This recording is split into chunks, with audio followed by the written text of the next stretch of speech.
Inna dzalika 'ala Allah yasir, dan yasir, mudah bagi Allah Subhanahu wa taala untuk menarik kuasa dari saya memindahkan ke orang lain, menarik harta dari saya memindahkan orang lain, dan begitu juga menarik musibah orang lain ke saya.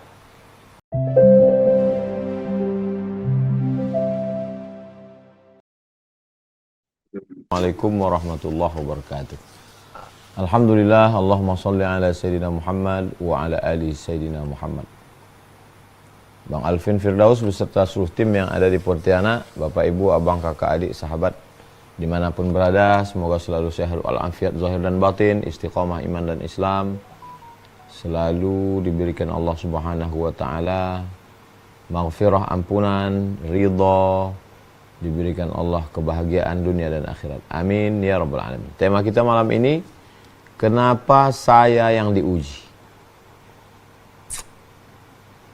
Baik, yang pertama surat Al-Hadid ayat 22. Surat Al-Hadid ayat 22. A'udzubillahi minasyaitonirrajim. Ma asaba min musibatin, semua musibah yang terjadi. Ma asaba min musibatin, tidak ada terkecuali. Semua musibah yang terjadi. Fil ardi, di bumi, gempa bumi, gunung meletus, tsunami. Ma asaba min musibatin fil ardi, di bumi. Wala fi anfusikum, yang terjadi pada dirimu, sakit, demam, meninggal.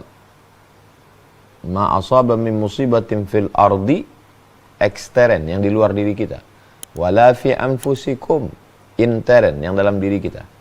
Memang cuma ada dua. Mungkin bukan di diri kita, tapi di anak kita, di istri, dia di atas muka bumi. Segala yang terjadi di atas muka bumi dan pada diri kita. Ma asaba min musibatin fil ardi wala fi anfusikum illa fi kitabin, semuanya itu sudah tertulis di kitab. Kitab maksudnya lauhil mahfuz.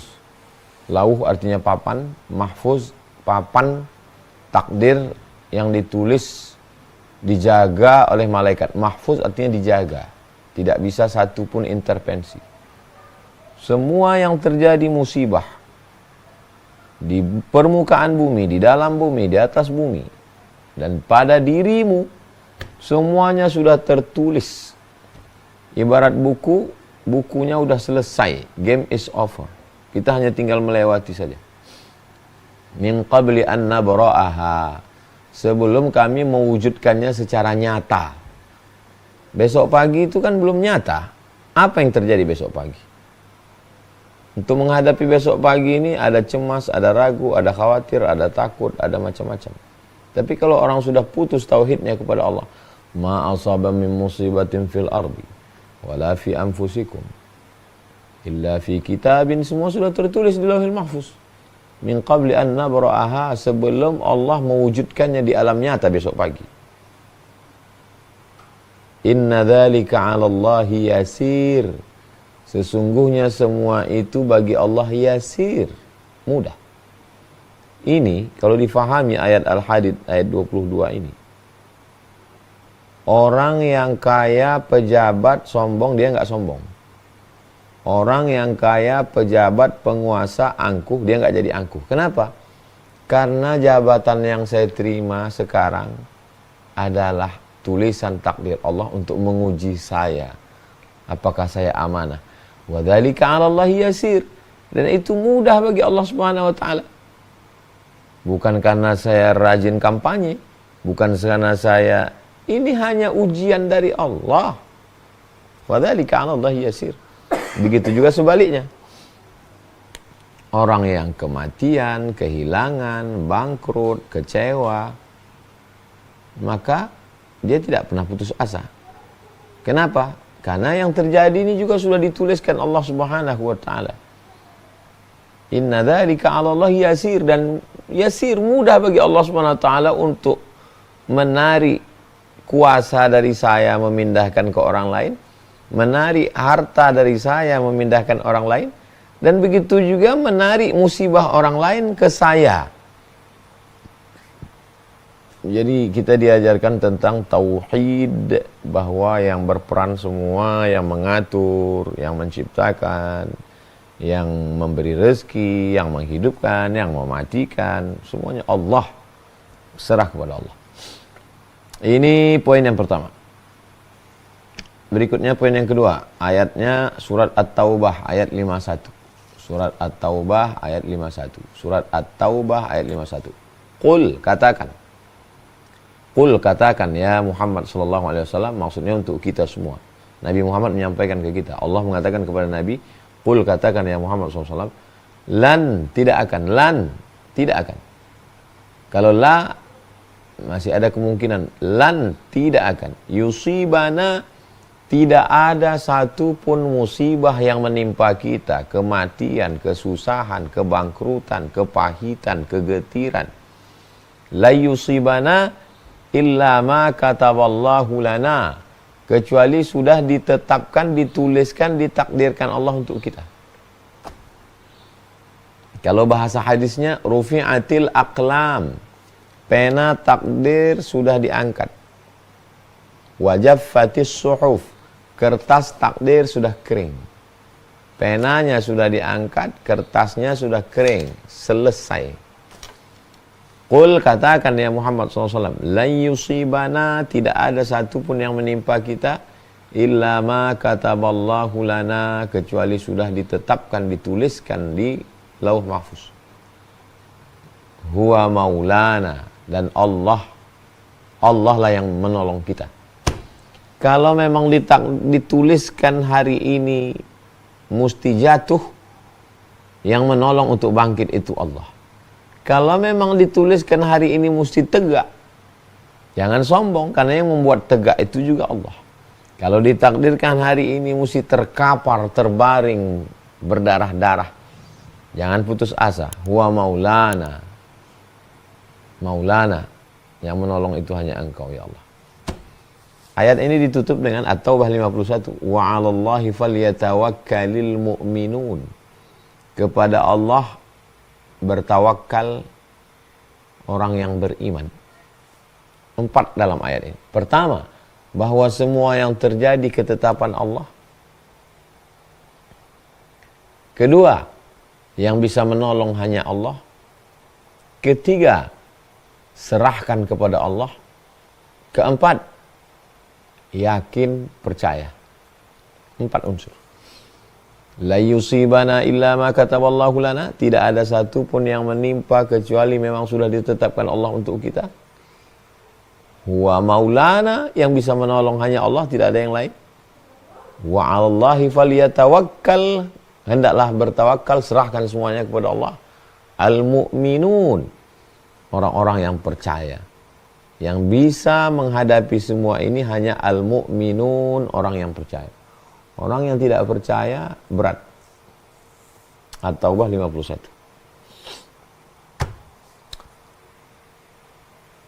Lalu kemudian tetap juga muncul di pikiran, kenapa mesti saya yang kena? Kok saya? Iya, tahu saya Ustaz bahwa Allah menuliskan takdirnya, iya. Bahwa semua ini sudah tertulis di Lauhul Mahfuz, iya. Tapi kok saya yang kena? Judulnya kan hari ini kok saya. Oke. Al-Baqarah 55. Al-Baqarah 55. Walanabluwannakum, kami pasti menguji kamu. Bukan satu orang. Semua kamu diuji. Walanabluwannakum, kami pasti menguji kamu. Bunyi dalam bahasa Arabnya ada lam di pangkal, ada nun taukid di ujung. Makna walanabluwanna maksudnya pasti kami akan menguji kamu. Artinya tidak ada satupun manusia yang lepas dari ujian. Kalau ada orang mengatakan kok saya Pak Ustadz, itu perasaan kamu aja. Emangnya tetangga kamu, kawan kamu, sahabat kamu, istri kamu, anak kamu? Enggak. Mereka juga ngomong begitu, kok saya. Semuanya merasa kok saya, padahal sebetulnya semuanya kena. Walanabluwannakum, kami pasti menguji kamu, kata Allah Subhanahu wa taala. Apa saja ujian yang diberikan Allah? Walanabluwannakum bisyai'im minal khauf, takut, wal ju', Al-Baqarah 155. Al-Baqarah 155. Walanabluwannakum bisyai'im minal khauf, takut, wal ju', lapar, wa naqsim minal amwal, kurang harta, miskin, susah, melarat, bangkrut, wal anfus, kurang diri, sakit, mati, was samarat, kurang buah-buahan, paceklik, kering kerontang, buah dimakan ulat, kering, tidak ada hujan. Ada banyak hujan sehingga bunganya mati. Wa basyiris sabirin, berikan sabar, berikan berita sabar bagi orang yang berikan kabar gembira. Wa basyiris sabirin, berikan kabar gembira kepada orang yang sabar. Siapa itu? Alladzina idza asabathum musibah, orang-orang yang ketika dia ditimpa musibah, qalu, dia berkata, inna lillahi wa inna ilaihi raji'un. Kita semuanya ini datang dari Allah dan kita semua akan kembali menghadap Allah Subhanahu wa taala. Apa yang bisa diambil pelajaran dari Al-Baqarah 155 ini? Bahwa bukan kamu aja yang susah, yang lain juga susah. Bukan kamu saja yang diuji, yang lain juga diuji. Semua diuji. Cuman setiap orang merasa kok saya ya? Kok saya ya? Cuman beda ujiannya masing-masing. Ada ujian suami, ada ujian istri, ada ujian anak, ada ujian mertua, ada ujian adik, ada ujian tempat kerja, ada ujian atasan, ada. Kok saya ya? Orang lain juga kena juga. Tidak ada orang di dunia ini yang tak ada ujiannya. Walanabluwannakum bisyai'im minal khauf, takut, cemas, depresi, anxiety, ngeri, khawatir. Khauf, walju, lapar, kekurangan makan, kurang harta. Wa naqsim minal amwal wal anfus was samarat wa basyiris sabirin, berikan kabar gembira kepada orang-orang yang sabar, yang bisa menahan mulutnya, menahan pikirannya, menahan hatinya. Sabar artinya imsak, menahan, tahan mulut, tahan pikiran, tahan hati. Alladzina idza asabathum musibah, ketika mereka ditimpa musibah mereka berkata, yang keluar dari mulutnya, inna lillahi wa inna ilaihi raji'un. Kita, jangankan harta saya, jangankan anak saya, jangankan mak saya, jangankan ibu saya pun bukan punya saya, tapi punya Allah. Inna lillahi wa inna ilaihi raji'un.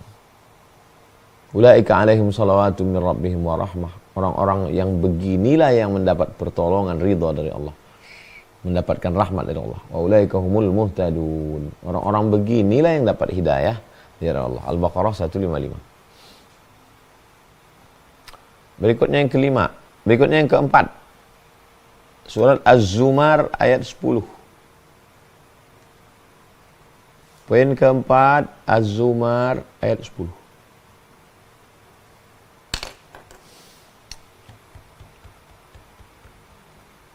Az-Zumar ayat 10 di ujung sekali. Innama yuwaffas sabiruna ajrahum bighairi hisab. Allah ingin memberikan balasan bighairi hisab, balasan yang tidak bisa dihitung. Kok saya? Bukan kamu, semua dapat. Oke. Terus untuk apa? Kenapa Allah nggak buat kita senang, kenyang, tenang, bahagia? Kenapa? Innama yuwaffas sabiruna ajrahum bighairi hisab. Allah ingin memberikan balasan kepada orang bighairi hisab, balasan yang tidak bisa dihisab, tidak bisa dihitung. Bighairi hisab itu maknanya dua. Yang pertama, tidak bisa dihitung. Makna yang kedua, tidak bisa disangka, tidak bisa diduga. Surprise, kejutan. Allah mau kasih kejutan. Kalau hidup ini tenang, kenyang, senang, ya nggak ada kejutannya. Hidupnya kejutan, balasannya nanti lebih mengejutkan. Saya Pak Ustadz nggak usah kejutan-kejutan lah, mau hidup yang tenang-tenang aja, nggak usah lah pakai kejutan-kejutan. Ya itu kan kata kita. Memangnya hidup ini kata kita? Hidup ini bukan kata kita, hidup ini kata Allah. Kalau hidup ini kata kita, enak kali lah hidup ini. Hidup ini bukan kata kita, kata Allah. Kita ikut sama Allah, bukan Allah ikut kita. Kalau tidak ada ujian, dari mana ketahuan orang yang tawakal? Kalau nggak ada ujian, dari mana ketahuan orang sabar? Kalau nggak ada ujian, dari mana ketahuan kekuatan iman? Kalau nggak dibakar dengan api, dari mana ketahuan beda emas dengan batu? Bongkahan batu dalam tanah, bongkahan emas, harta karun dalam tanah, sama-sama hitam. Dicuci, warnanya tetap hitam. Dari mana ketahuan ini batu, ini emas? Dibakar. Dibakar. Setelah dibakar pakai api, masukkan, meleleh dia. Yang batu itu sampai 3 hari 3 malam dibakar tetap hitam. Tapi kalau emas dibakar, meleleh. Nampak kuning, terang benderang. Nah itu, tapi kita baru ketahuan itu emas kan? Baru ketahuannya itu setelah dibakar. Makanya kata Allah Subhanahu wa taala, ahasiban nasu ayyutsraku ayyaqulu amanna wa hum la yuftanun. Apakah manusia itu dibiarkan begitu saja mengatakan kami beriman, wa hum la yuftanun, sebelum mereka diuji. Hasiban nasu ayyusraku ayyaqulu amanna wa hum la yuftanun. Apakah mereka dibiarkan begitu saja mengatakan kami beriman, padahal mereka belum diuji Allah Subhanahu wa taala. Surat Al-Ankabut ayat 2. Surat Al-Ankabut ayat 2. Poin yang kelima, surat Al-Ankabut ayat 2. Kenapa mesti saya? Karena Allah mau membedakan kamu. Apakah kamu ini batu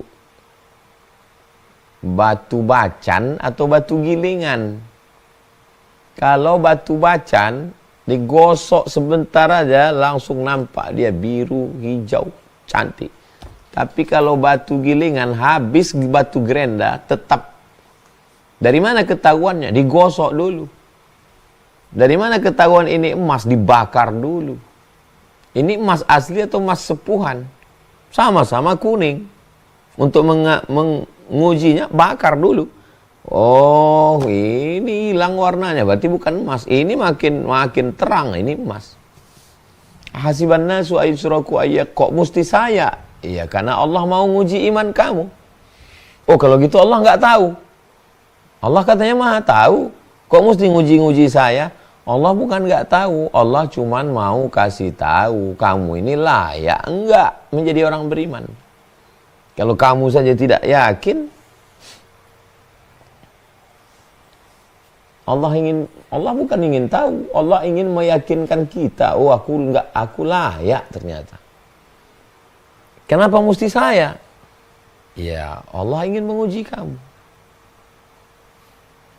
Dari mana tahu ini berkualitas, ini tidak berkualitas, ini layak diuji S1, S2, S3? Ya dari ujiannya itu. Kalau cuman ujian skripsi berarti S1, kalau ujian tesis berarti S2, kalau ujian disertasi berarti S3. Dari mana? Ya dari ujian. Itu poin yang kelima. Berikutnya poin yang keenam. Poin yang keenam ini hadis. Hadisnya ada dalam Sahih Bukhari dan Muslim. Hadisnya ada dalam Sahih Bukhari dan Sahih Muslim. Ma yusibul muslim min nasabin. Ma yusibul muslim min nasabin wala wasabin.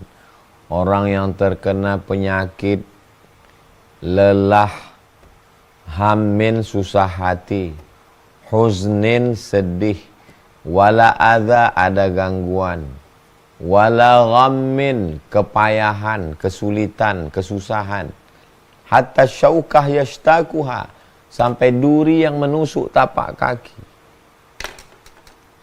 Kok saya sakit? Kok saya letih? Kok saya galau? Kok saya susah hati? Kok saya sedih? Kok saya terganggu? Kenapa mesti saya? Wala syaukin yastakuha, jalan 3 orang, tapi yang kena duri kok kaki saya, kawan saya kok nggak kena. illa kaffarallahu biha min khatayah. Allah ingin bersihkan kamu dari dosa. Kenapa saya yang demam? Kenapa saya yang flu? Kenapa saya yang kena kanker? Kenapa saya yang kena diabetes? Kenapa saya yang sakit? Kenapa saya yang stres? Kenapa saya yang susah hati? Kenapa bukan dia? Illa kafarallahu biha min khatayah. Allah ingin membersihkan kamu. Bersihnya bagaimana? Hatta tamshi alal ardi ma kanat alaihi khati'ah. Sampai berjalan di atas muka bumi, tidak ada dosa sama sekali. Bersih, bersih. Makanya jangan heran kalau orang sholat, orang udah sholat, udah puasa, udah tobat, udah hijrah.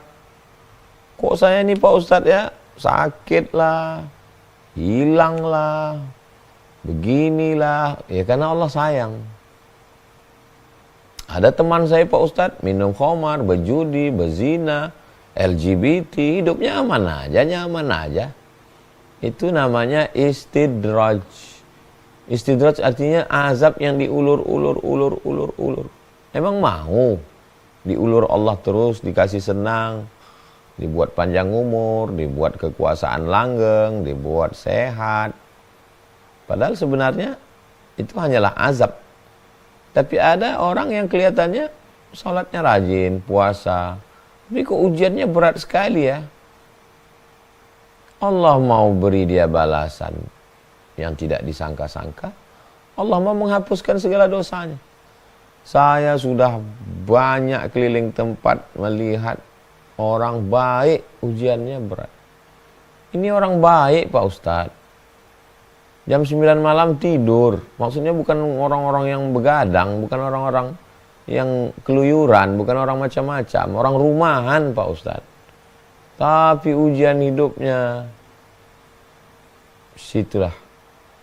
Makanya saya khawatir kalau orang terlalu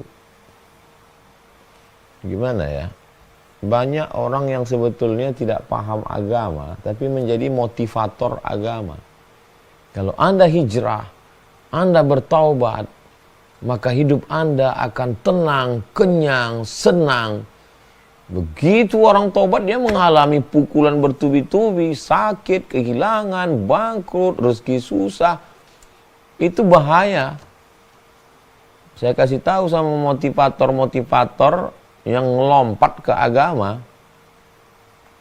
Nah, gimana ceritanya? Karena pandai ngomong, berubah dari motivator bisnis ke motivator agama. Akhirnya yang diomongin itu karena basic orang mendengar juga awam, nggak ngerti, tidak diajarkan basic akidah. Oh, perasaan kata Ustadz kemarin begini, kok begini jadinya? Orang bisa ateis gara-gara itu.